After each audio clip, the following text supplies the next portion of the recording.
ஏமாத்துறதுனால நீ பெரிய திறமசாலியும் கிடையாது, ஏமாந்ததுனால அவங்க ஏமாளியும் கிடையாது. அந்த நம்பிக்கை இருக்கு. அவங்க புரிஞ்சுக்கல இவங்க புரிஞ்சுக்கலன்ட்டு நம்ம கஷ்டப்பட்டுக்கிட்டே இருந்தோம்னா வாழ்க்கை கஷ்டமா தான் போயிட்டே இருக்கும். நம்ம புரிஞ்சு கொள்ள வேண்டிய ஒரே ஜீவன் தெய்வம் ஒண்ணு இருக்கிறதா தெரியலம்மா எனக்கு, அது இருந்திருந்தா இந்த நிலவா. இந்த பாருங்க, நான் சொல்லட்டுமா, உரிமை இல்லாத உறவும் உண்மை இல்லாத அன்பும்.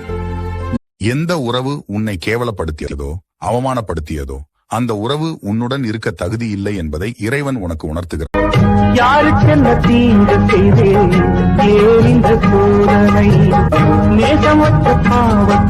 உயிர்கள் பிறப்பது பாசத்துக்காக, உலகம் துடிப்பது பாசத்து. எண்ணம் போலே வாழ்க்கை வந்தால் இறைவன் இல்லையம்மா.